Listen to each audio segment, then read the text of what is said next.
¿Saben qué es un satsanga? Los yogis que están aquí, los yoginis, no saben qué es un satsanga. Es un grupo de personas que se reúne con un fin particular. En este caso, el fin particular es realizar el yoga, que es la postura más importante de la vida, que es estar en paz, estar en equilibrio y estar en misericordia. Generalmente el satsanga lo da un instructor y espera las preguntas de los devotos, de los alumnos o de las personas que tengan todo tipo de inquietudes. Y el propósito final del satsanga es crear una atmósfera vibratoria muy alta, que en primera instancia la crea el instructor y la da con su bienaventuranza y con su amor a todas las personas, estén presentes o no. Es un saludo vibratorio, por decirlo de algún modo, porque ese saludo del instructor va a todo el mundo, estén presentes o no. En realidad satsanga quiere decir saludo vibratorio, pero en la India siempre se han acostumbrado a generarse con un grupo de personas tratando un tema particular, pero la función del instructor, más allá de que pueda responder a las preguntas, es hacer que la vibración que emana también emane en el alumno, en ese receptor tan importante que es el alumno, que se nutre para aprender. Sí, yo últimamente hablando con algunos compañeros es cómo cambiar un poco el enfoque, porque estamos acostumbrados a ver lo que no nos gusta, lo que nos angustia, cómo pasar a otro lado para que nos sea más fácil ver aquellas virtudes que tenemos y que nos van a ayudar a cambiar eso que no nos gusta, para no enfocarnos únicamente en lo malo y decir, uy, es que todo lo tengo mal, pero hay aspectos nuestros que están bien y que nos permiten estar más tranquilos, más contentos, aun cuando lo malo persiste. ¿Qué título le pondrías a esto? Vamos a estar bien todos. Bueno,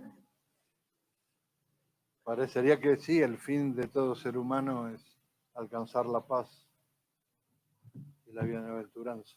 Muy pocos saben lo que significa la paz y la bienaventuranza. Son niveles de conciencia que están más allá de este mundo dual, pero que al mismo tiempo moran en todo ser humano. No se confundan, se puede lograr aquí ahora. Lo que pasa es que los remanentes de los pensamientos inconscientes, llamados britis, y los remanentes subconscientes, llamados samskaras, no permiten que la luz de la divinidad aflore con todo su esplendor. En el trabajo interno, el cómo es algo que no se puede contestar, no es una receta de cocina que con algunos ingredientes podemos lograr tal o cual cosa, ¿no? Si bien la alquimia existe en el trabajo interior, lo que se me ocurre que tiene que suceder, primero es una fe inquebrantable a la meta, a lograr. Inquebrantable tiene que ser, más allá de las tribulaciones, más allá de las cosas buenas del mundo y de las tribulaciones del mundo, la fe tiene que ser inquebrantable. Entonces el dolor permanece cuando esto es así, pero el sufrimiento decae. Uno tiene que aprender a padecer el dolor para poder verificar todos los problemas que tiene, aceptarlos y al mismo tiempo resaltar también estas virtudes que tú estás mencionando, que están adentro de nosotros. Pero con una fe inquebrantable, lo primero que uno hace es caminar. Primero caminamos con esta fe inquebrantable. A veces no tenemos la visión de hacia dónde vamos, pero también percibimos que hay algo que nos hace caminar. Todavía no sabemos qué es, no tiene una forma concreta, pero decimos algo adentro de nosotros o algo adentro mío me hace ir hacia esto que todavía aún no ha cobrado forma en mi conciencia. Eso se llama fe. Si esa fe inquebrantable se mantiene, luego de un tiempo viene la conciencia de esa fe. Al principio esta fe es como ciega, intuitiva, diríamos intuitiva, pero con el tiempo aparece la conciencia de la fe, que me permite saber cuál es mi meta. Entonces ahora este caminar es un poco más moderado, pero sé hacia dónde tengo que caminar. Porque mi conciencia me dicta que la meta está al alcance de la mano de todo ser humano. Entonces luego de caminar intuitivamente comienzo a caminar con conciencia de esta fe que se me ha dado. Luego de esta intervención, de esta fuerza, lo que primero viene en el camino interior es la ecuanimidad, que es saber aceptar las cosas tal cual son, cosa muy dura para el ser humano. La cualidad de la ecuanimidad es aceptar las cosas tal cual son. Si algo es blanco, aceptar que es blanco. Si algo es negro, aceptar que es negro. Si algo es bonito, aceptar que es bonito. Y si algo es sufriente y doloroso, aceptarlo tal cual es. Porque en la medida que yo puedo aceptar las cosas tal cual son, puedo ver la forma inmediata de la solución. Si no acepto las cosas tal cual son, todo lo voy a ver a través de la ofuscación. Y luz no va a haber y tampoco van a aparecer las virtudes a las cuales tú estás mencionando. Entonces, como ser humano debemos entender que existe lo bueno, lo malo y las virtudes divinas. Las virtudes divinas deberían estar equilibradas siempre en el medio, pudiendo aceptar con muchísima tolerancia aquellas cosas que no me agradan y pudiendo aceptar las cosas que me agradan sin pasarme de felicidad mundanal, ¿no? Pero a través de estas virtudes, que son el equilibrio justo, para que yo pueda ver el mundo en su justa medida, esta fe se hace cada vez mayor, cada vez más grande, y el dolor se aprende a padecer, y las circunstancias de todos mis sufrimientos comienzan a descender. Las cosas no desaparecen. Acuérdense, como hablamos siempre, es como querer hacer desaparecer a los peces del océano. Los peces viven en el océano. Los pensamientos viven en la mente. Y las emociones viven en nuestra conciencia. Lo que se pide aquí es que tengamos el trabajo suficiente, la entereza y la entrega suficiente para comenzar a ser ecuánimes en todas circunstancias y luego de eso sí comenzar a tener un mayor conocimiento para que estas virtudes mencionadas sean el timón de mi barco. Pero si este timón no está conducido por alguien, aunque sea virtuoso, este conducir, seguramente voy a naufragar porque nadie lo está conduciendo. lo que conduce todo el tiempo a nuestra vida es la conciencia. Y si tomamos en cuenta esta conciencia que se hace presente en cada cosa de un modo unilateral, no de un modo multifuncional, ahí está el problema, de que hacemos una cosa y al instante hacemos otra, de que pensamos una cosa y al segundo estamos pensando otra, de que sentimos una cosa y al otro día sentimos todo lo contrario. Si podemos permitir que la conciencia se unifique en un solo punto y que emancipe todos los demás pensamientos que tengo todos los días, nuestra vida se va a volver mucho más serena y mucho más aceptable para todos. Así que este tema de las virtudes es la toma de conciencia de volverse completamente equilibrado para poder observar lo agradable y tanto lo desagradable de un modo ecuánime.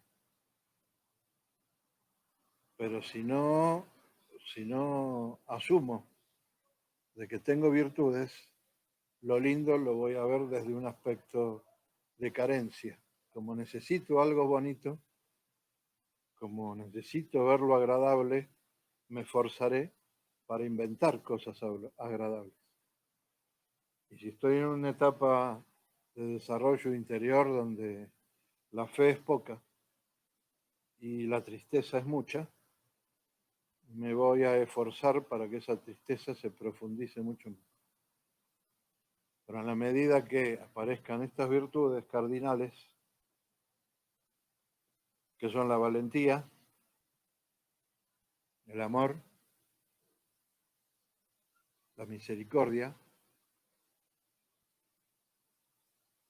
la sencillez y el perdón, estas 5, en la medida en que yo medito en ellas y me ocupo de ellas,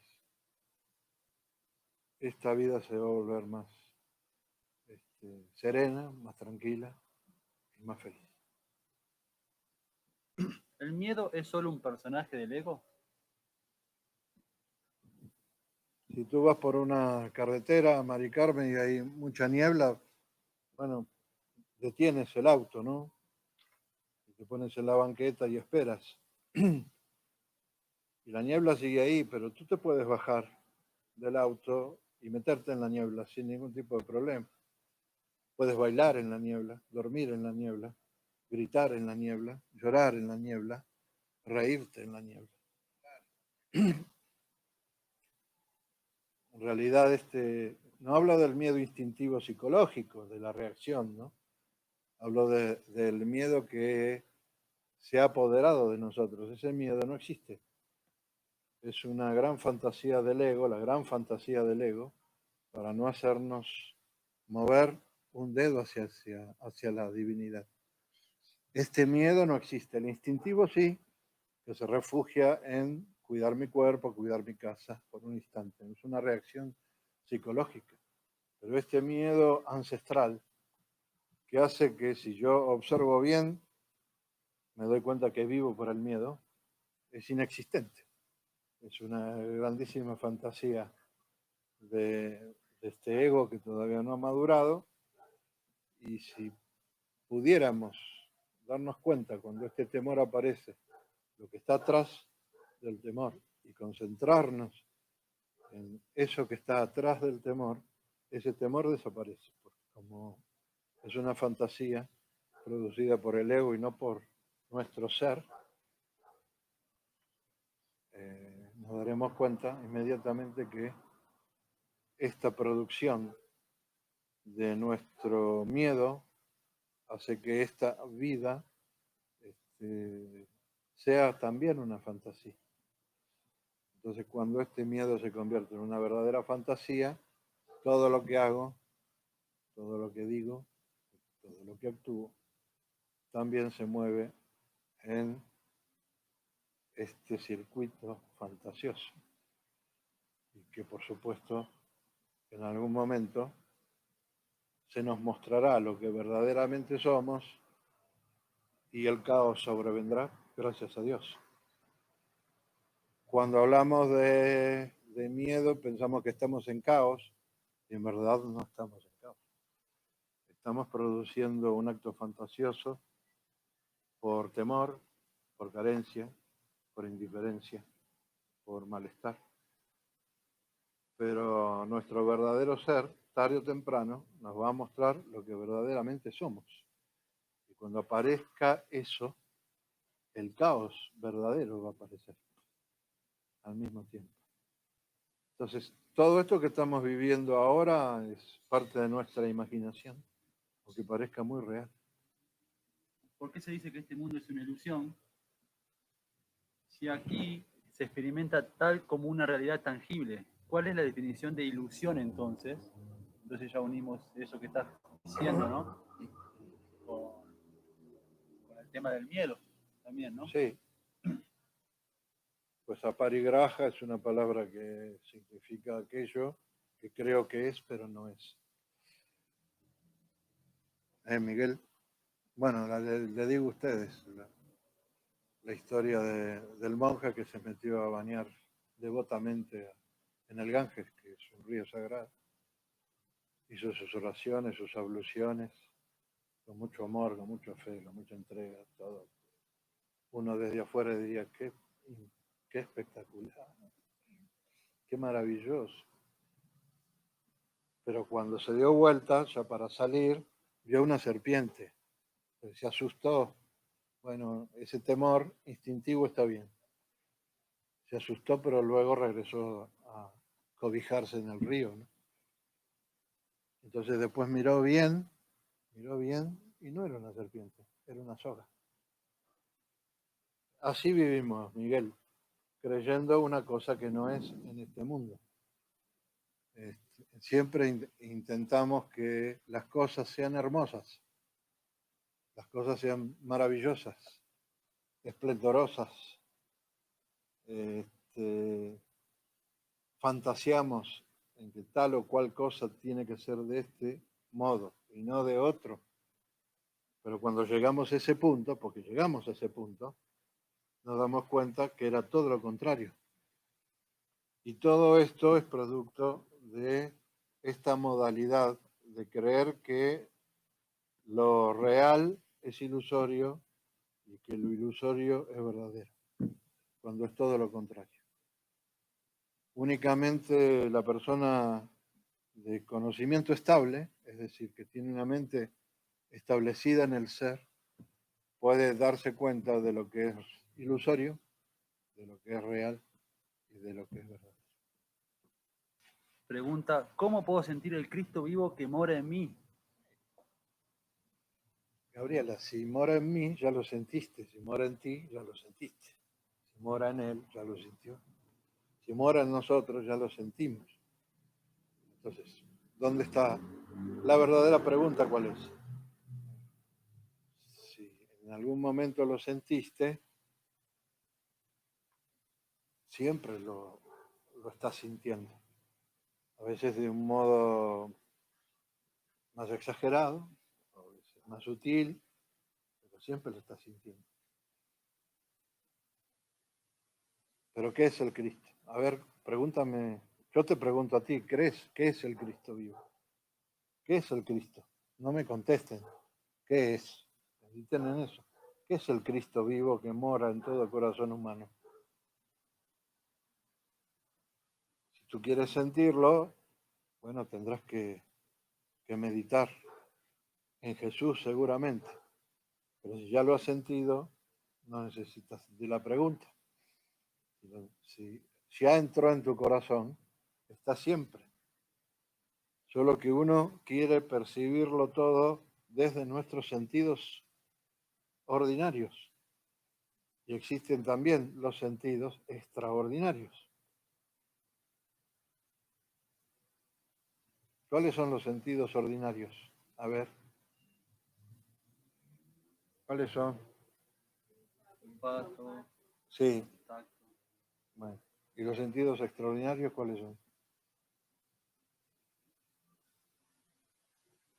¿Eh? Algo concreto, dime. Es algo muy general las emociones. Hay sentidos ordinarios y sentidos extraordinarios. Sí. Felicidad. ¿Qué tipo de felicidad?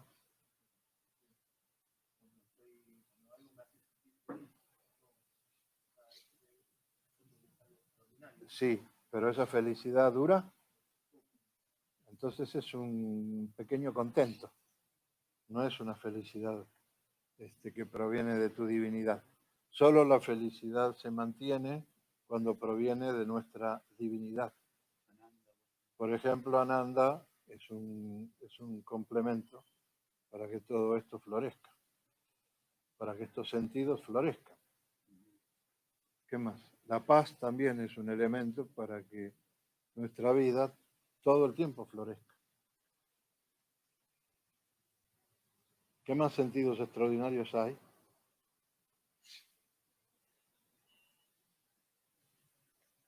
Tienen que observar. Amor, un amor más excelso que el ordinario, es un sentido extraordinario. ¿Qué más? La tranquilidad es un instrumento, sí, y un sentido extraordinario. ¿Qué más?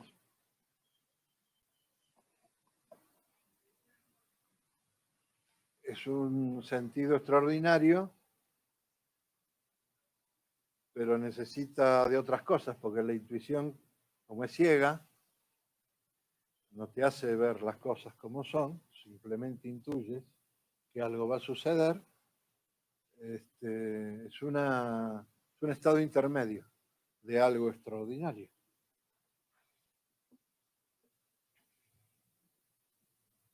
Ahora, vivimos en este planeta, Tierra. Estamos asentados en él. Estamos tratando de que las raíces que producimos a través de las semillas crezcan puras, buenas y de buen fruto. Pero generalmente la tendencia de vivir completamente en un plano terrenal da mucha pasionalidad. Bueno, ¿cuál es en este estado terrenal el elemento que me hace elevar por encima de esta forma de acaparar, de apegarme, de enlazarme? ¿Cuál será? Tienen que visualizar todos los elementos de la vida.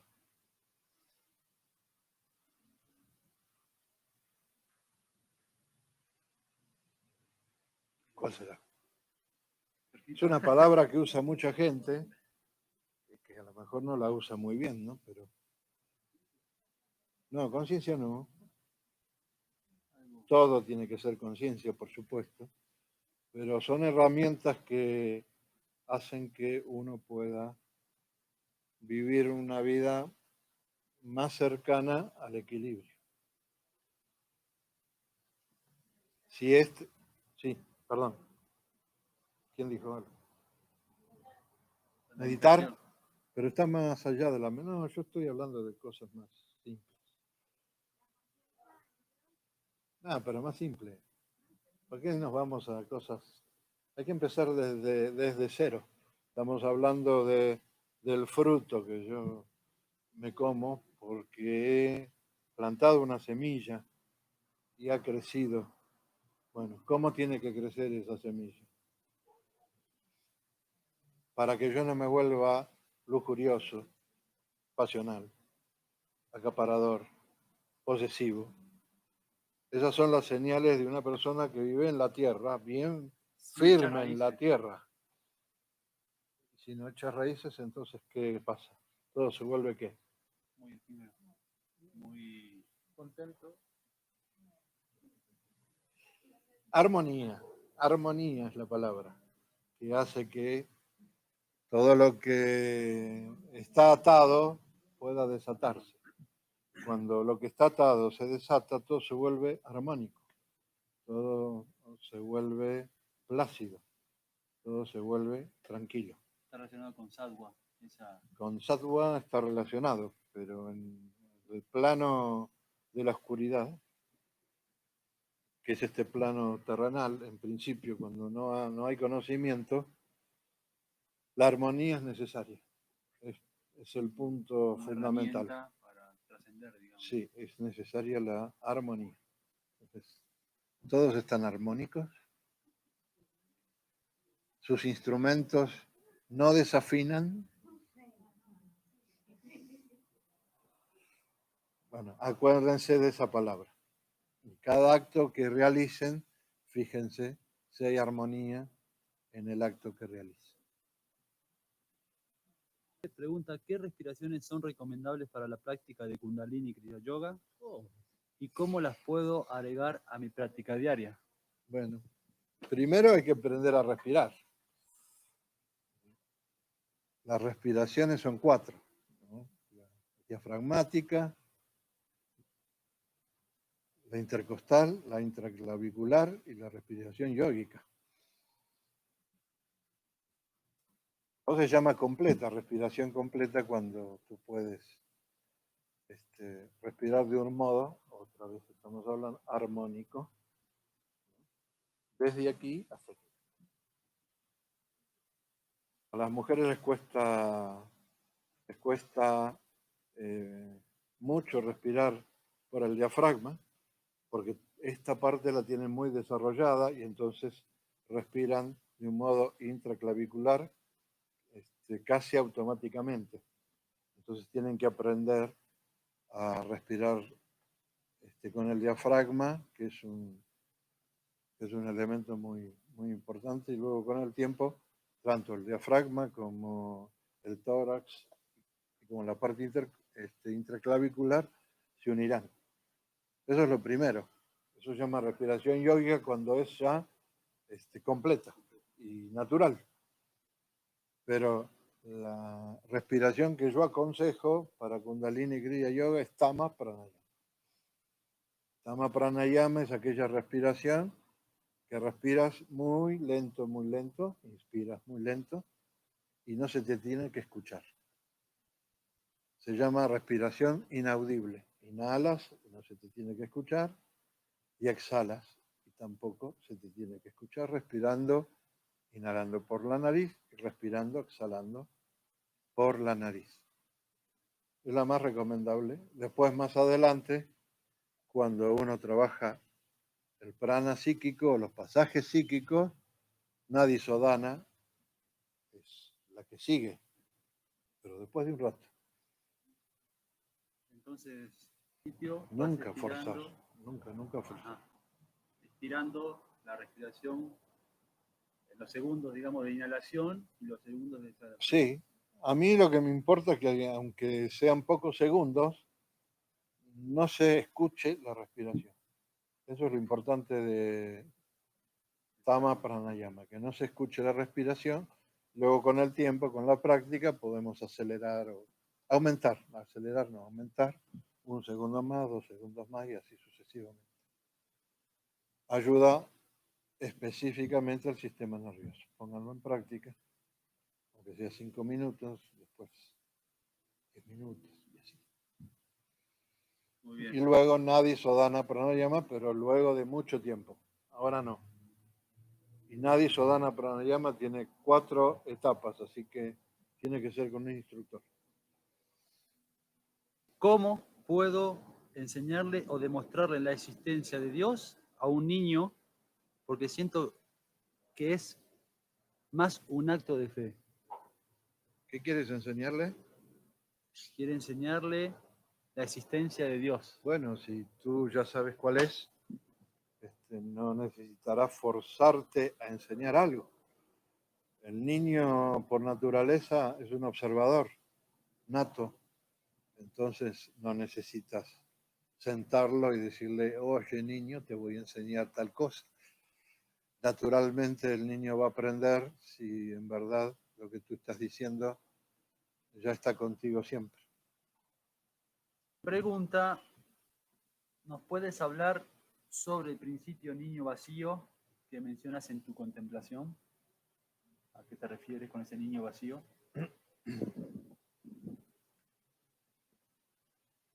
Vacío de ignorancia,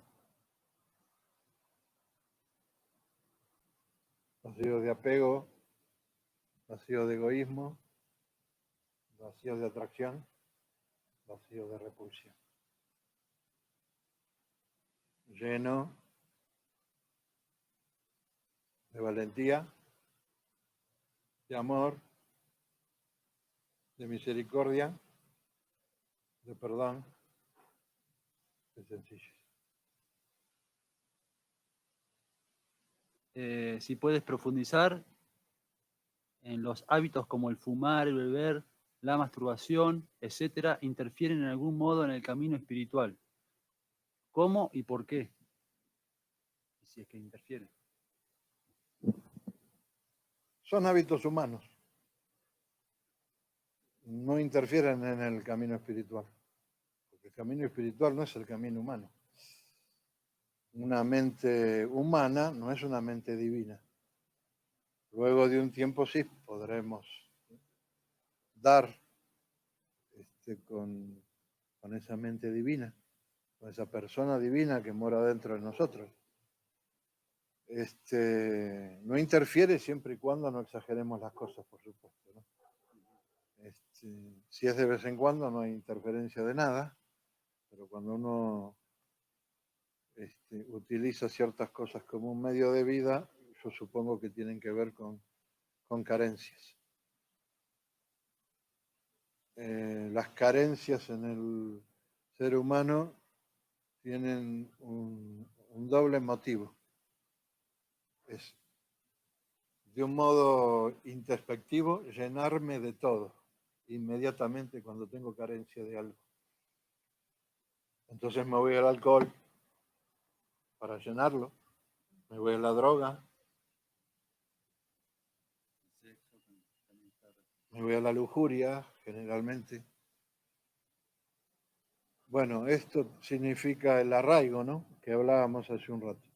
El profundo arraigo que uno tiene a la tierra, a estar profundamente arraigado y enlazado con todos los elementos del ego.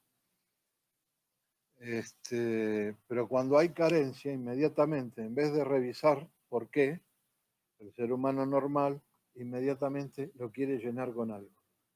Entonces, cuando lo llenamos con algo, padecemos al mismo tiempo. No la carencia que tenemos, sino que ahora padecemos el estar drogados, el estar borrachos todo el día, el estar maldiciendo todo el día y estar lujuriosos todo el día. Entonces, como vamos aumentando la cantidad de cosas que vamos llenando por nuestra carencia, nos olvidamos en un momento de nuestra carencia. Ya la carencia queda lejos de nosotros, como olvidada, y hasta podemos decir, ay, no tengo carencias. Pero todo lo que he acumulado es por el hecho de que la carencia es tan grande que necesito llenar este vacío con algo.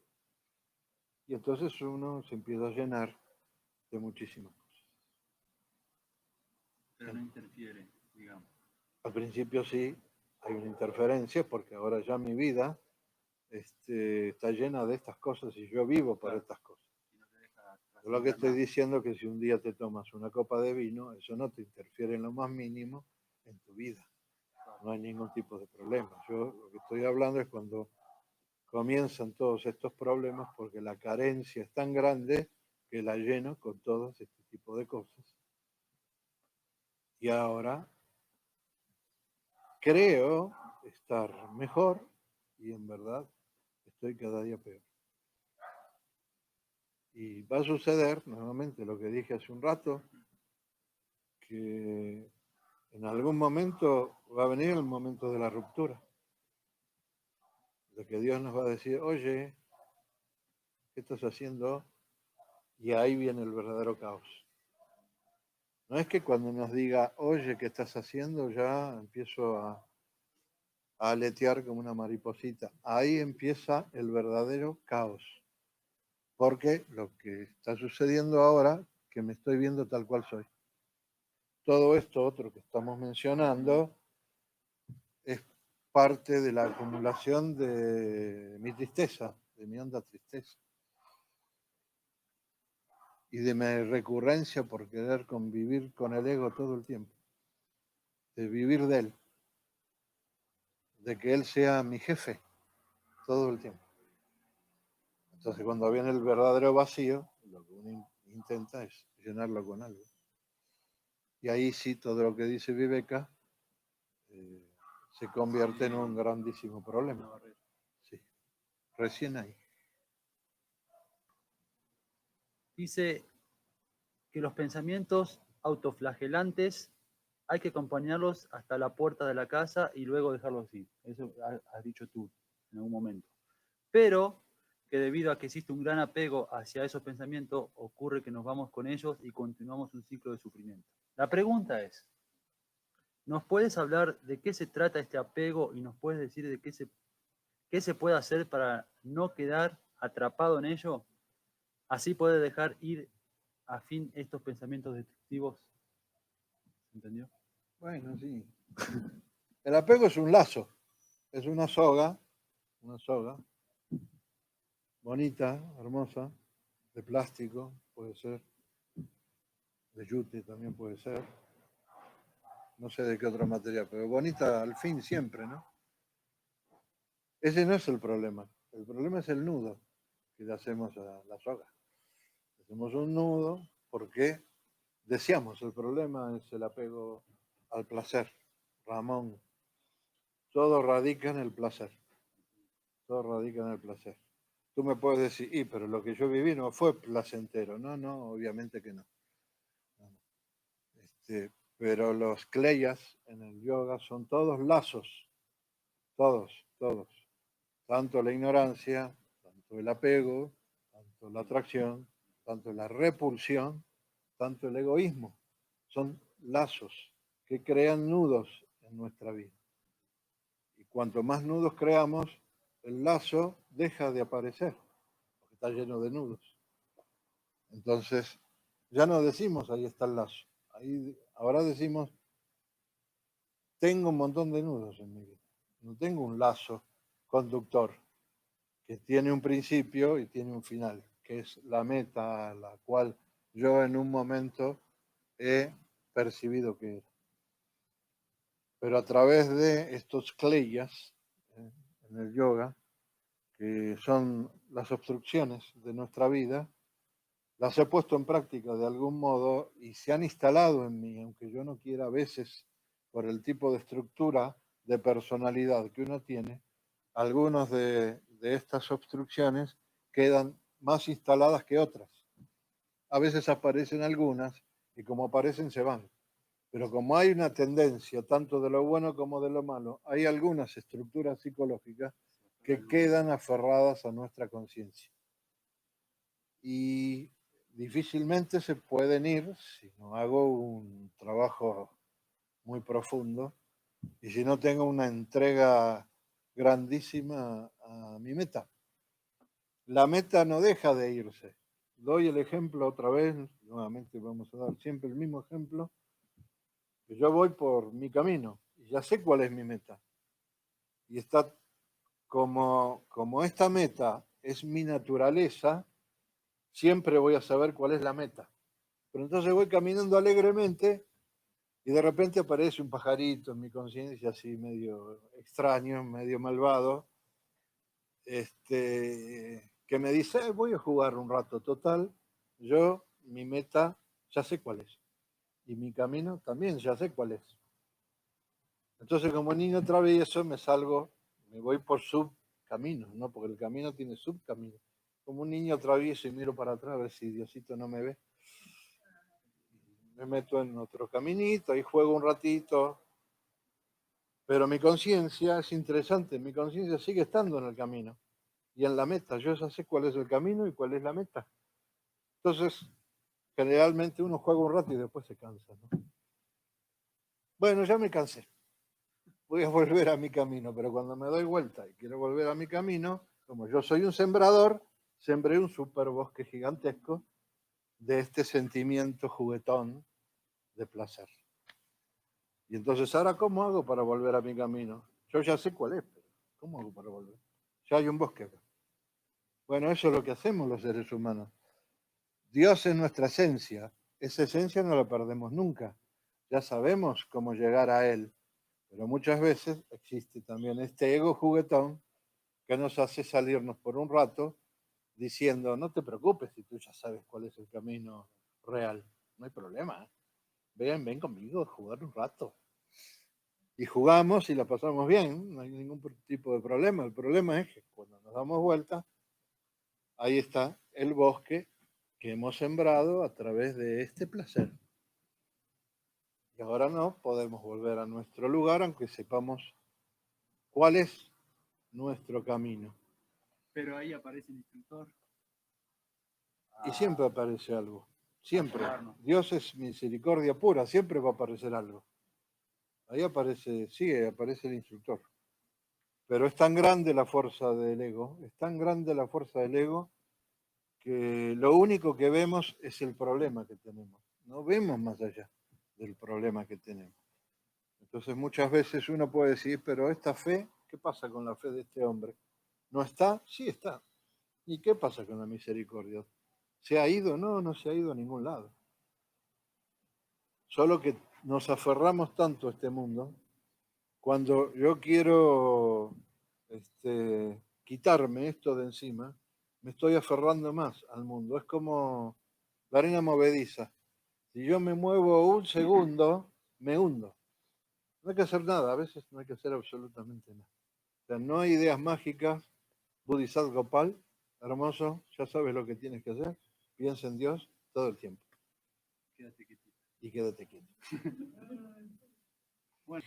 Bueno, mi pregunta es sobre lo que estabas hablando hace rato, que comentaste que en la conciencia viven las emociones y me gustaría como saber un poquito más de eso, o sea, entender un poquito más, si se puede.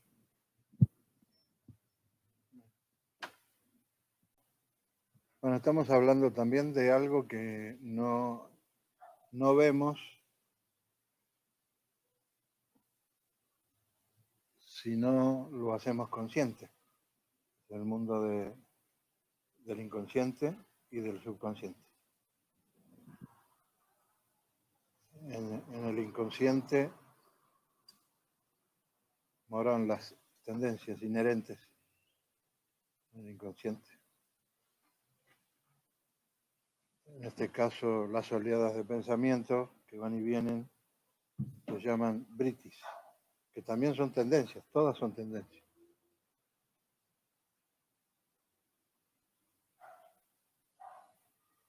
Y los nibritis son las tendencias subconscientes que moran en manas, que es el aspecto funcional del conocimiento divino. En este conocimiento divino existen 7 encarnaciones que se dan en la misma encarnación.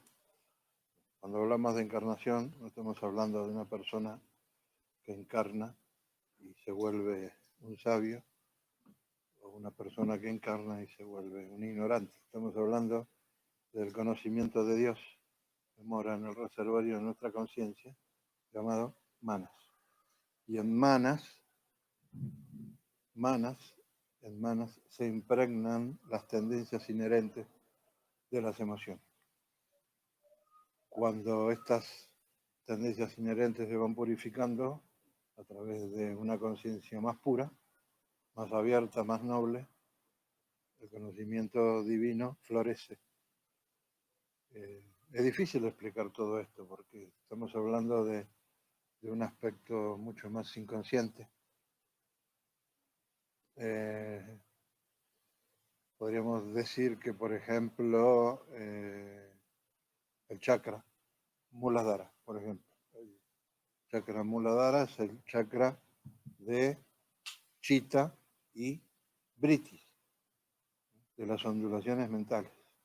Y el chakra Swadhisthana es el chakra del inconsciente, donde moran todos los samskaras y las tendencias que tenemos los seres humanos en relación a los sentimientos. El modo de la purificación es la purificación de los chakras y la purificación de los nadis en relación a la energía de la Divina Shakti, ¿no? Que es la energía creativa. Generalmente cuando estamos hablando de sentimientos o de pensamientos, estamos hablando de sentimientos y pensamientos negativos. La Divina Shakti es la moradora de la creatividad, pero cuando mora en el ser humano, crea ilusión también, únicamente a través del movimiento kundalínico. Los yogis saben lo que es la kundalini. A través del movimiento kundalínico, la energía comienza a manifestarse como se debe. Hasta que no se purifique Ida y Pingala, la sucesión de acontecimientos sentimentales y personales y pasionales van a seguirnos como una sombra todo el tiempo. Entonces las prácticas de los chakras, si aquí hay profesores y alumnos, los alumnos pídanle a los profesores que le hablen de los chakras, porque es la culminación de la espiritualidad, la purificación de los chakras. Y el trayecto, ¿no?, de conocer lo que los chakras son, es la hegemonía de la personalidad. En los chakras se ve la hegemonía de toda la personalidad humana. Y cuando trascendemos esa personalidad, nos volvemos divinos. Vamos al plano divino y podemos ver este mundo como divino. Por eso los grandes sabios están tan equilibrados que tanto lo bueno como lo malo no les perturba. Tanto lo agradable como lo desagradable no les perturba porque moran en lo divino. Si hay que hacer un trabajo, es el trabajo de la purificación de la energía. Y en este aspecto, el canal Sushumna, que es el canal espiritual, deberá ascender y realizar su propósito debidamente. Uno cuando tiene algún sentimiento o algún pensamiento, quiere desarrollar este propósito de sentimiento y de pensamiento hacia la meta que se propone. Si la meta está subyugada por los placeres, seguramente lo que va a realizar va a ser placentero, y detrás de lo placentero está el sufrimiento. No hay otra cosa más que sufrimiento detrás del placer.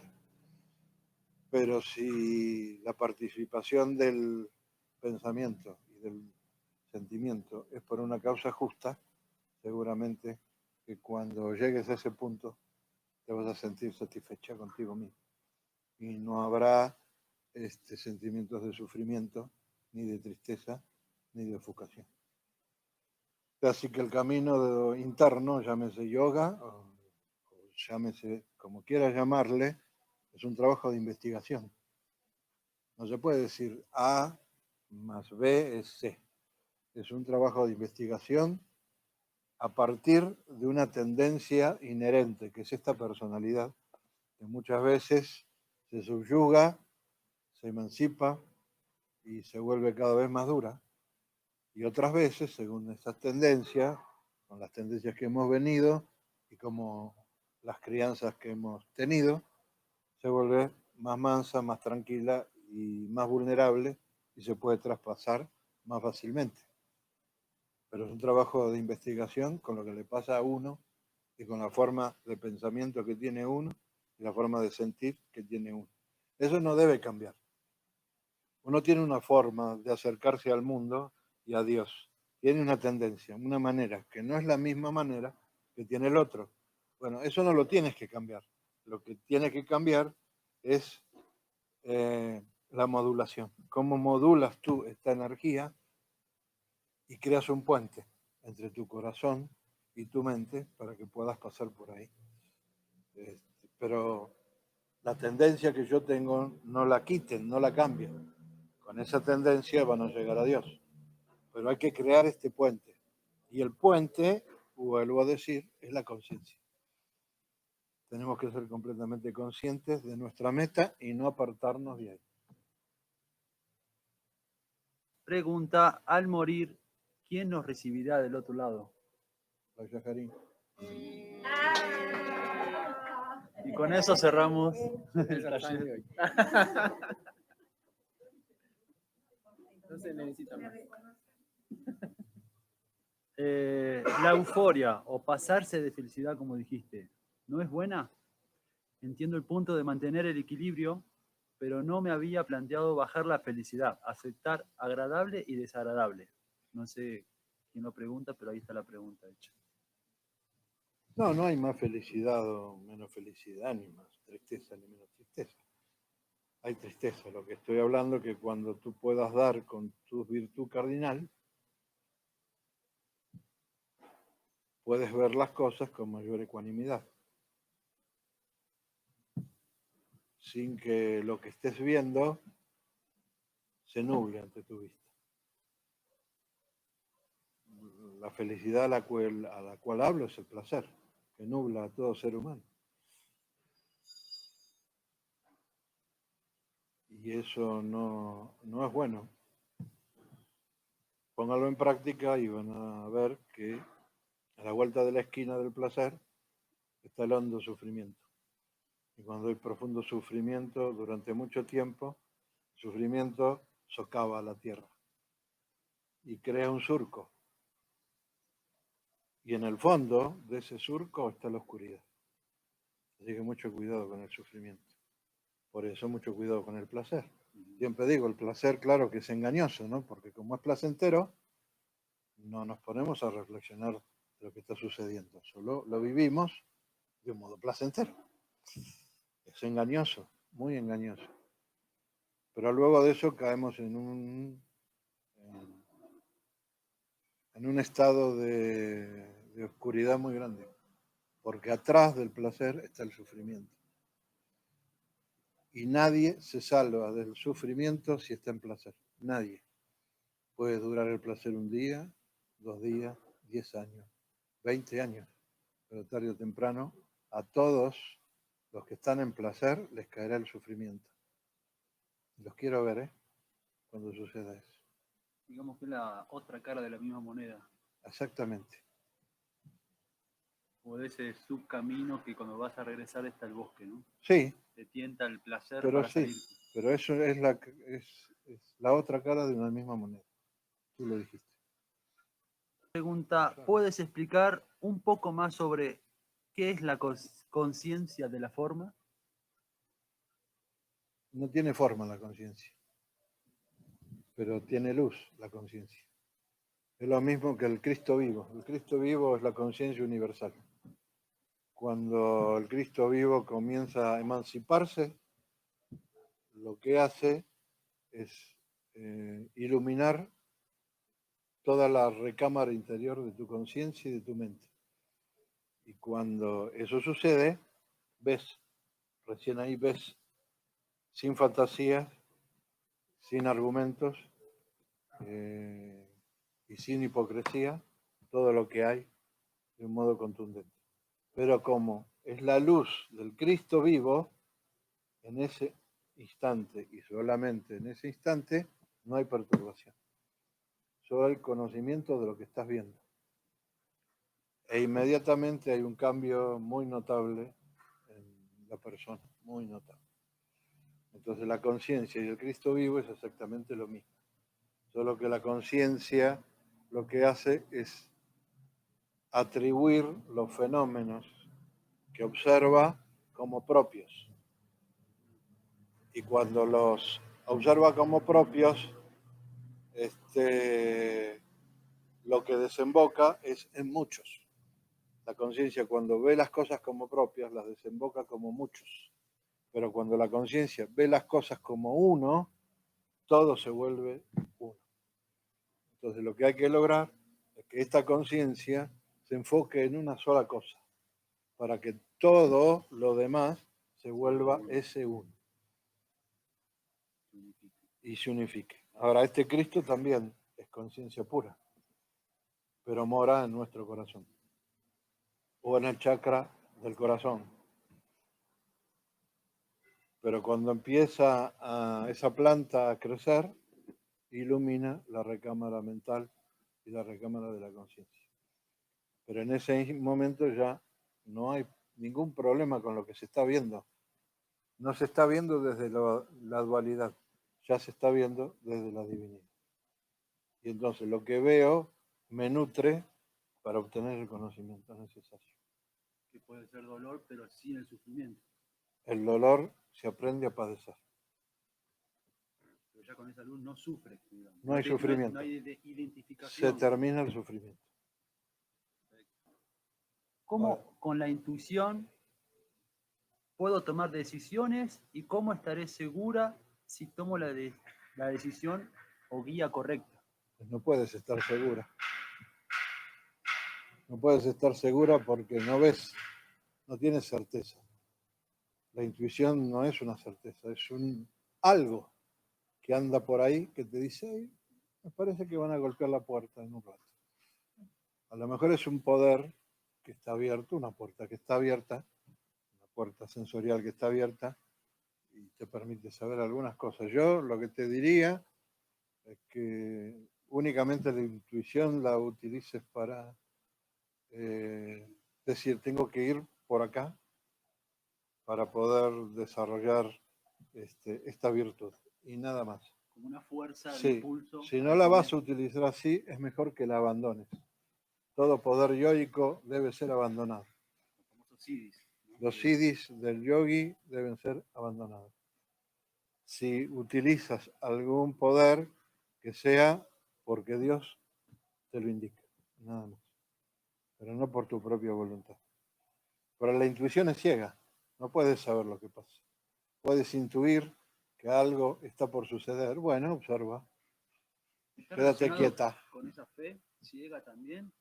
Es un impulso, una fuerza, una virtud. Pero viene después la intuición, la fe viene primero. Al inicio de la vida uno siente que hay algo, más allá de todas las cosas que ve, las que siente, las que percibe. Todo lo que está al alcance de nuestra mano está muy bien, pero uno generalmente uno dice, pero esto no me alcanza. Lo primero que sucede es eso, que uno se siente insatisfecho. Está todo muy bueno, a lo mejor está todo muy bien, todo lindo, todo precioso, pero uno se sigue sintiendo insatisfecho. Ese vacío es muy importante y no se tiene que llenar con nada. La gente lo que hace, como dijimos hace un rato, es automáticamente llenar los vacíos con algo. Ese vacío, el de esa fe primigenia, no se tiene que llenar con nada. Es de Dios. Eso es de Dios. ¿Cómo manifestar lo que realmente deseo?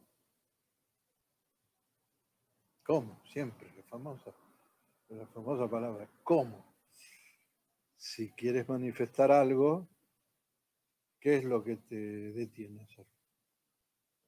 Ahí a lo mejor estás carente de algo. Yo quiero manifestar algo, no importa si lo manifiesto a través de la palabra, puedo manifestarlo a través de mi sentir, de mi pensamiento y ni siquiera el otro esté enterado.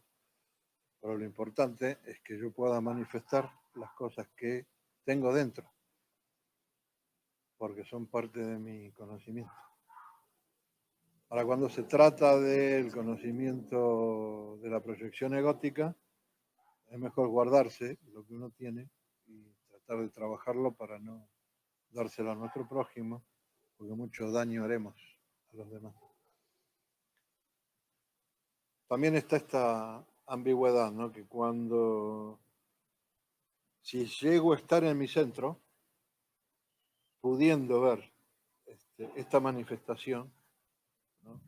Que me cuesta sacarla, relucirla, que esté clara en mi vida, pero que no trae cosa buena, en el momento en que me retengo y me abstengo, automáticamente mi mente va hacia el otro lado. Mi mente va hacia el otro lado, hacia el lado de la virtud, hacia el lado de lo iluminador, de lo que puede ayudarme a manifestarme justamente. Pero no confundir la abstención con la represión, ¿no? Porque siempre es como que no, me tengo que aguantar de no para ir hacia el otro lado, pero a veces te consume, ese monstruo te come. La represión puede suceder cuando tú quieres lanzar ese acto que está en el pensamiento y por alguna circunstancia, ya sea por temor, ya sea por vergüenza, te reprimes. Ajá. Eso es nocivo. Es mejor que salga. Exacto. Pero otra cosa que es más nociva todavía o más luminosa al mismo tiempo, la dualidad sigue estando, es que si tú piensas, viene ese pensamiento, lo piensas, sabes cuál va a ser el efecto que va a causar, pero igual lo realizas, si es algo bueno, es algo tan maravilloso, Claro, que al mundo entero lo va a beneficiar. Pero si es algo que es muy malo, generalmente tiene que ver con los placeres, ¿no? Cuando uno sabe en el fondo que no está muy bueno, pero es tan placentero que luego igual, la comunicación que hay entre el observador y lo observado se vuelve satisfactorio en esa célula. Pero cuando la célula se termina de romper, porque eso no va a durar mucho, explota de un gran modo que todo lo que está circundante se envenena. Entonces es mejor, bueno, este es en un primer plano. En el segundo plano es que viene el pensamiento, lo observo, veo cuál es el efecto que va a causar y si es un efecto nocivo, me detengo. Eso se llama abstención. Está bueno aclararlo porque siempre está esa represión que suele pasar mucho, ¿no? El cristianismo, sí. El brahmacharya, hasta dónde, el sexual, hasta dónde darle rienda suelta, como que se confunde mucho siempre, ¿no? En los actos.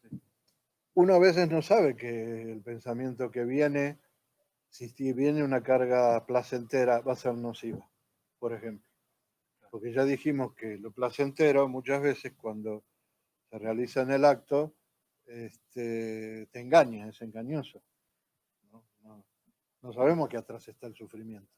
Entonces a lo mejor viene un pensamiento placentero y aunque vea que la connotación que va a traer, si lo realizo en el acto va a ser para algunas personas malo, es tanto el placer que sale igual. Pero porque en realidad no sabemos cuáles son las implicancias, no está el conocimiento de la implicancia. Después, en un estado más alto, ya está el reconocimiento de lo que implica que se realice ese acto y entonces me abstengo. Y entonces no hay ni placer ni sufrimiento, pero ahora sí me puedo hacer cargo de estos pensamientos, porque no los lancé, es como una flecha, si tú la flecha la lanzas, ya la lanzaste. Entonces, como no he lanzado esta flecha envenenada, me puedo ahora hacer cargo de estos pensamientos, que es difícil, porque van a estar ahí por un tiempo. Aunque me haya abstenido, van a estar ahí van a estar.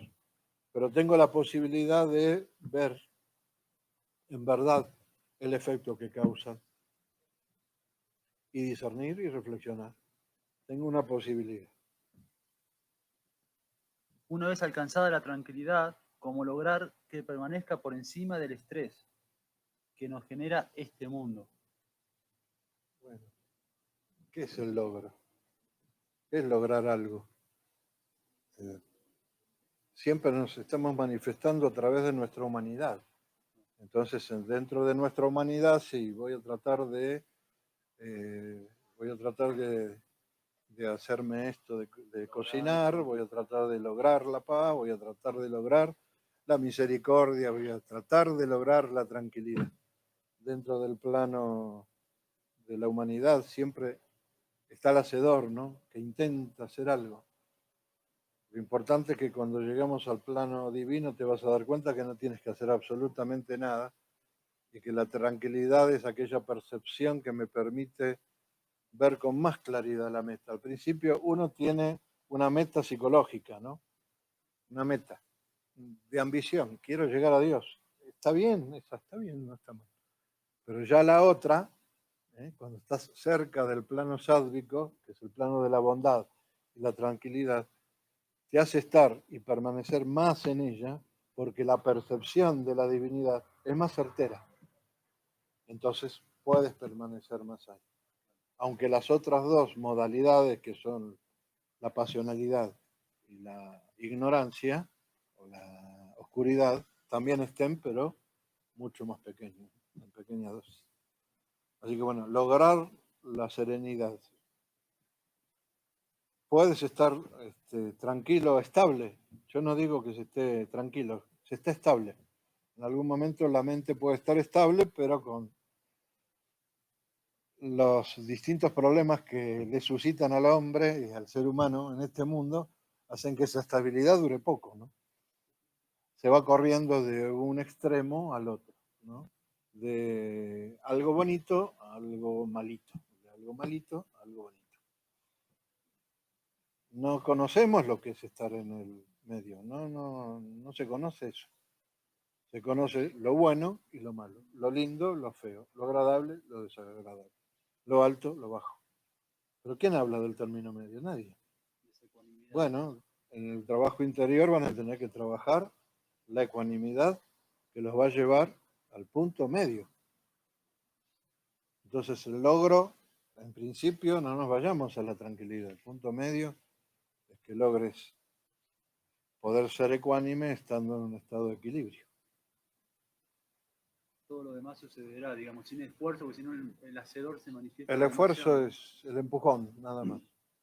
No te esfuerces demasiado en la vida espiritual. Como dices, Te vas a cansar mucho. Ni en la lucha, tampoco No, me sacrifico. Qué sacrificado que soy. Me sacrifico toda mi vida. Está bien eso para la vida mundanal. A veces hay que trabajar 18 horas por día. Sí, está bien. Claro que te sacrificaste. Pero en la vida espiritual, no. En la vida espiritual, el único elemento que nos hace ir hacia Dios es nuestra meta y nuestra entrega. Si no está eso, no hay otra cosa. Entonces no se necesita ni del sacrificio ni del esfuerzo. Eso utilícenlo para la vida de este mundo. Si hay que trabajar, bueno, hay que trabajar 10 horas y bueno, me esfuerzo y trabajo 10. Para darle de comer a la familia, ok, sí, me sacrifiqué, perfecto. Pero en la vida espiritual no. Como un impulsito al principio Sí, para salirse entonces, claro. El problema que yo veo es que vemos toda nuestra vida espiritual desde nuestra vida humana, desde nuestro aspecto humano. Bueno, vamos a tener que llegar a este aspecto divino que está dentro de nosotros, ¿no? Si no, ¿cómo sabemos que hay Dios? ¿Cómo sabemos que hay paz? ¿Cómo sabemos que hay misericordia? Lo sabemos porque hay un aspecto divino dentro de nosotros. Entonces hay que llegar ahí. ¿Puedes profundizar sobre la misericordia de Dios en uno?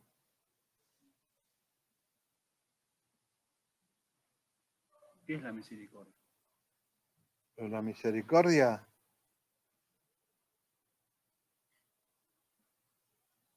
es el tercer amigo de Jesús. Sí, es el tercer amigo de Jesús. Jesús tenía 4 amigos. Bueno, después se enteró que tenía 4 amigos, ¿no? El Padre le concedió a estos 4 amigos. Y un día le dijo, tengo un amigo para presentarte. Y Jesús, complacido, dijo, sí, Padre, está bien, compláceme con este amigo. El primer amigo es el ser. El primer amigo de Jesús, el ser. ¿Qué hace el ser divino? Ve, solo ve. Mira así, como el periscopio de un submarino. Ve todas las cosas de este mundo y luego de un tiempo le comunica al Señor, al Padre, lo que está viendo y el Padre le da los dones a ese ser para que purifique cada uno de las personas de este mundo. Este es el primer amigo de Jesús.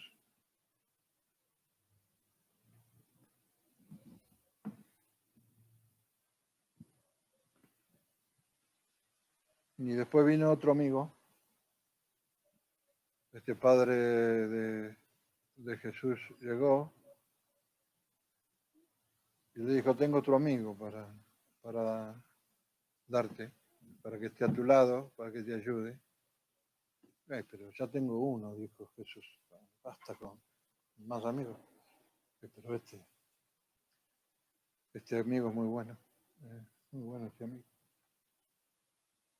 Bueno, está bien, si tú lo dices, hazlo pasar a mi recámara interior. Y tampoco era ninguno de sus discípulos, ni ninguno de los que moraban por ahí. Este otro amigo es el perdón.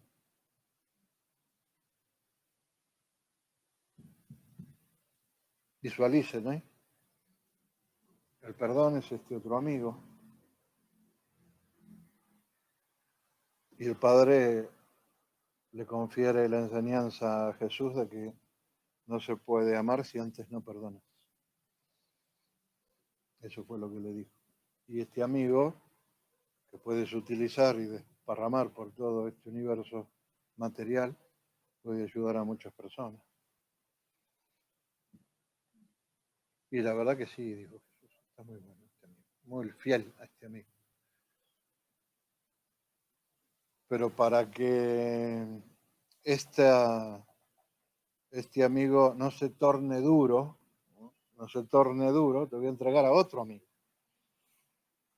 más. Y el Padre le entregó la misericordia. Porque más allá de que puedas perdonar las injurias de tus enemigos, si no tienes misericordia, las personas se van a endurecer. Y entonces Jesús, con mucho amor, aceptó también esta cualidad del Padre de las luces. Y el Padre le dijo, pero tengo otro amigo más, y este es el mejor de todos. Otro más, dijo, otro amigo más. Ya estoy lleno de amigos. Pero este es el mejor de todos. Porque para eso te he enviado. Así que este es el mejor. ¿Y cuál es?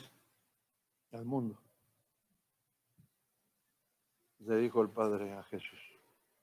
Y me dijo, tienes razón, me has enviado para que yo pueda sembrar estas semillas en este mundo. Entonces la misericordia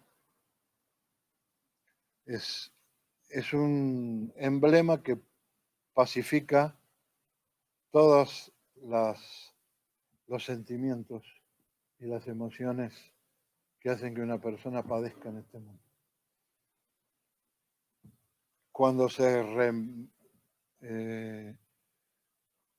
uno se amiga con las cosas que tiene, se amiga, puede perdonarse también. Uno se tiene que amigar con todas las cosas que hay en este mundo y con las cosas que ha hecho en este mundo y las cosas que hará en este mundo. Y con esta observación uno también puede perdonarse. Pero como el perdón está justificado ante la malicia, uno se puede volver débil. Y la cualidad de la misericordia lo que hace es levantar a la persona débil, porque la enarbola y la vuelve cada vez más sana, más buena, más alta, más propia.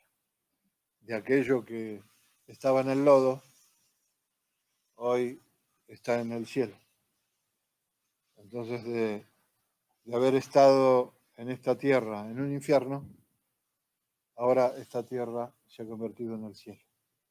Eso es lo que hace la misericordia. Entonces, bueno, estos 4 amigos fueron muy consecuentes con Jesús, siempre abrazaditos los 4 y ahora más Jesús los 5, y con el tiempo se volvieron uno. Así que todas las cualidades del Señor se tendrán que volver una en cada uno de nosotros. ¿Cómo quedarse en Dios cuando tienes tantas dudas y cuando te desconcentras por cosas que no sirven?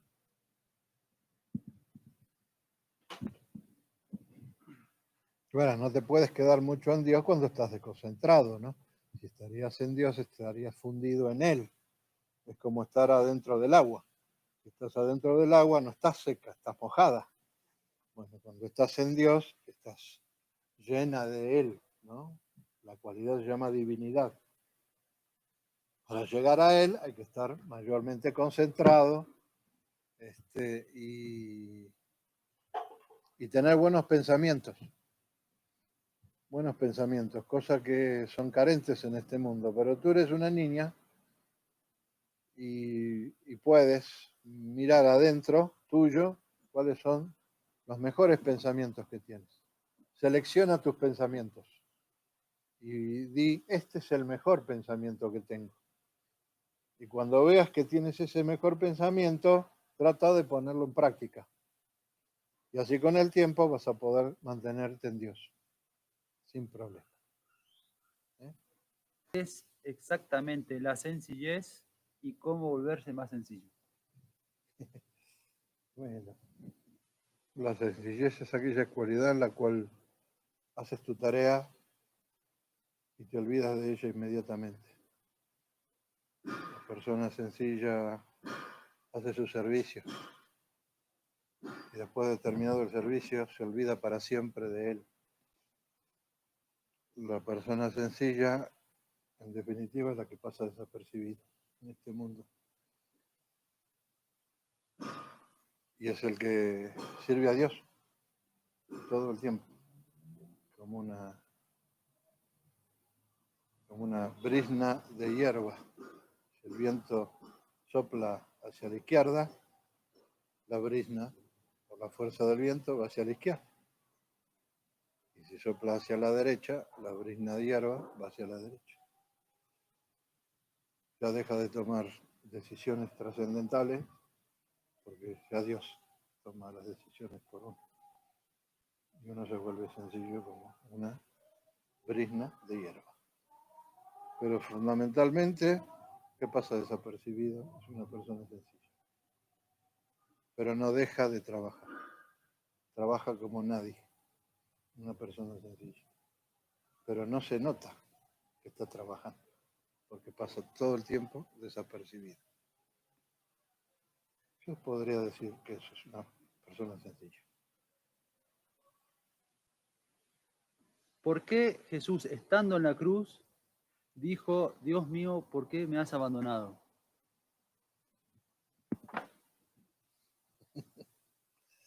Bueno, la palabra en hebreo no es abandono, sino término. Les aconsejo que cuando hablan de Jesús o de párrafos de la Biblia, aprendan hebreo. Término, quiere decir. Había culminado ya su último suspiro con el trabajo en esta tierra, y entonces ya no era necesario que el Padre estuviera con él, porque él estaba completamente emancipado. Y él mismo, Jesús, anticipó esto que estoy diciendo cuando dijo, Dios y mi Padre somos uno. Ya estaba completamente emancipado. Entonces la presencia sutil o formal del Padre ya no era necesaria, porque él estaba completamente emancipado. La subida a la cruz significa la iluminación de una persona ante un hecho cruento. Este mundo es cruento, ¿no? Y él se elevó por sobre lo cruento. Y entonces cuando eso sucedió, proclamó palabras de sabiduría. Ya está en término, Padre mío, lo que tú me has mandado. Eso dijo, y no lo otro. Si tomamos el ego como el traje que llevamos habitualmente, y tomamos el nombre espiritual como nuestra verdadera esencia, ¿cómo podemos hacer para poder acceder a nuestra verdadera esencia y deshacernos del traje en determinadas ocasiones o la mayor parte del tiempo? Sí. Estás preguntando cómo deshacerse de la personalidad para que aquello que brilla por siempre se mantenga brillante y que tú puedas volverte esa luz. Es como el diamante que mora en las profundidades del océano y está rodeada de lodo. La propiedad del diamante sigue intacta aunque esté rodeada de lodo, ¿no? Ese es el problema del ser humano, que estamos rodeados de lodo y no podemos acceder a la luz de nuestro Padre. Bueno, como dijimos, todas las cualidades de Dios, todas las virtudes de Dios, el ser y el alma inmortal moran intactas adentro de uno. El modo más eficaz tiene que ver con trabajar con lo que pensamos y con lo que sentimos. Nada prestado, no con el pensamiento del otro, no con el sentimiento del otro. Yo tengo una forma de sentir y voy hacia la gente, a veces equivocadamente. Pero el Dios en acción, que yo siempre hablo que es la acción primigenia, antes de la acción formal, hay una acción primigenia, del mismo modo que antes de cualquier acción burda existe en nuestra mente la causa y el efecto. Existe una acción primigenia antes de la acción. Esa acción primigenia es absolutamente pura siempre. Después a lo mejor se mancha porque no tenemos las herramientas necesarias.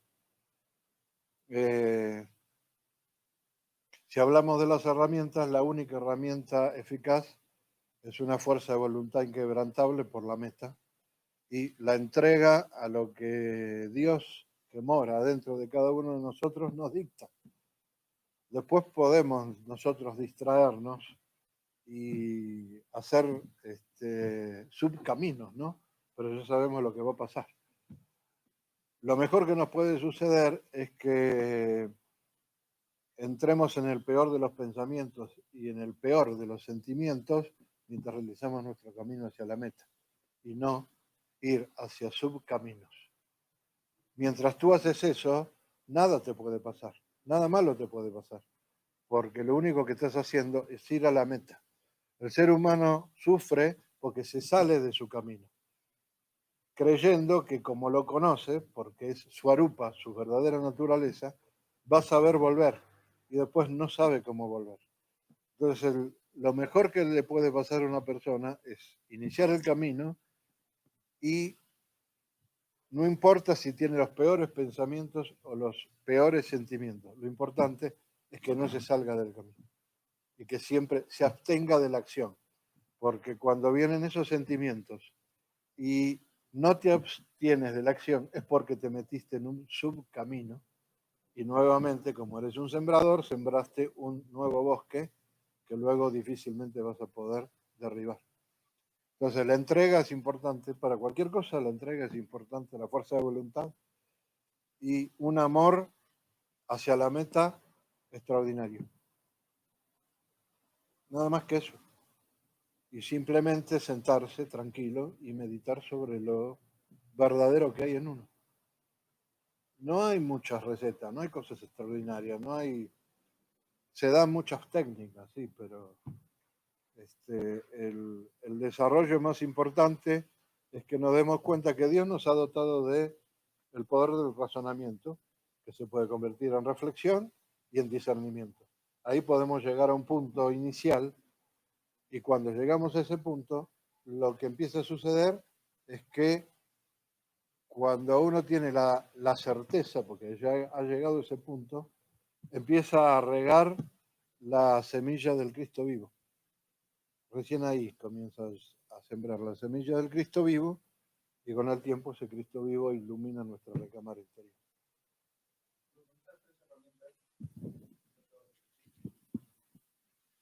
Con esas tres herramientas que acabas de decir, que son entrega, La fuerza de voluntad quebrantable, ¿vale? Con eso podemos nos puede servir para domesticar o producir un efecto de cambio en nuestro ego, para que de esa manera permita caminar más hacia nuestro ser. Sí, o- mira, hay un sentimiento que dentro del plano relativo es inmundo. Un sentimiento, una cualidad del ego que en el plano relativo es inmundo, pero si lo utilizamos para nuestro plano espiritual es maravilloso, que es la indiferencia. O sea, ver lo que está sucediendo, pero ser completamente indiferente a las cualidades de eso que estamos observando. Quitarle el poder a eso que estamos observando se llama serle indiferente. Es la única cualidad que se debe utilizar en el camino interior, que es una cualidad del ego. Tú tomas una cualidad del ego y la conviertes en algo espiritual, en una herramienta espiritual. Séle indiferente a todo lo que ves, pero viéndolo en profundidad, sin actuar en relación a eso. Si le eres indiferente observando, se purifica automáticamente. Pero tiene que estar la fuerza de voluntad inquebrantable y la entrega hacia la meta. Eso está. Así que no hay de qué preocuparse. Pero usen eso, van a ver. Usen eso. Una virtud. Esa herramienta del ego que se vuelve una virtud. Se vuelve para una el virtud. trabajo. La indiferencia. Dentro del plano espiritual es una herramienta fundamental. Porque todo lo que ves que te trae conductas inapropiadas y que siempre le has dado de comer, hay que utilizar la indiferencia. De alguna forma se da como el neti en el Jnana Yoga, como que esto no. Porque de alguna forma estoy indiferente a todo eso que Sí, aparece. sí. Lo que pasa es que en el Jnana Yoga percibe el objeto y directamente lo descarta, no lo ve. En la indiferencia tú observas todo lo que te pasa, pero no te identificas con eso. Le eres completamente indiferente. ¿Está bien? ¿Sí? Pero está contestada. Con una cosa, comencemos con una chiquita. Pero hay que utilizar esa herramienta. Es una herramienta del ego que hay que utilizarla dentro del plano espiritual. Y es efectiva, muy efectiva. Lo que se va a dar en el taller de chakras también, para que sepan la gente que... Pues se va a hablar de la energía. Desde la energía más infernal, de los chakras infernales. Nadie habla de eso. Nadie habla de los chakras infernales. Bueno, vamos a hablar desde los chakras infernales, de los chakras animales, de los chakras humanos, de los chakras intermedios y de los chakras espirituales. Dijiste recién hace un rato que los chakras, digamos que es una herramienta o algo que tiene que suceder, que al purificarse te lleven a las puertas del cielo o a la iluminación o a la paz o como quiera llamar. Representa un aspecto de la personalidad. Cada chakra representa un aspecto de la personalidad. Tiene una forma definida, se dedica a ciertas cosas y no a otras, tiene ciertos pensamientos y no otros, siente de un modo particular y no de otros.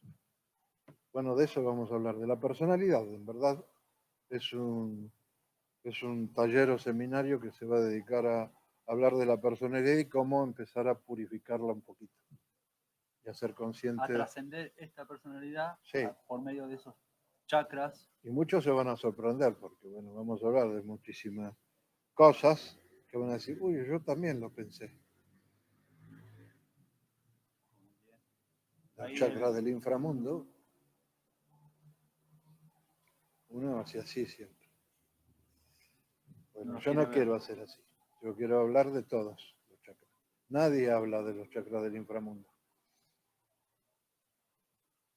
Pues ahí se ponen en contacto con nosotros, con Gon, con Ale, y 4, 5, 6, seguramente 7. ¿Por qué no 8? Porque, ya veremos, según. Ahí ya veremos cómo se va dando. Bueno, pero es un taller sobre la personalidad. Sí, va a quedar grabado, por supuesto, a los que no puedan estar en vivo y con el mismo link se va a poder ver. Pues nada, vamos cerrando, ¿no? Bueno, muchas gracias a todos por Muchas estar gracias. siempre ahí. Gracias a todos, gracias a los que están por ahí. Las preguntas y dudas que van apareciendo para el próximo satsang las apuntamos como siempre. Y nos estamos viendo. Namaste a todos, la Yajara, todo el amor y la paciencia. Gracias a todos.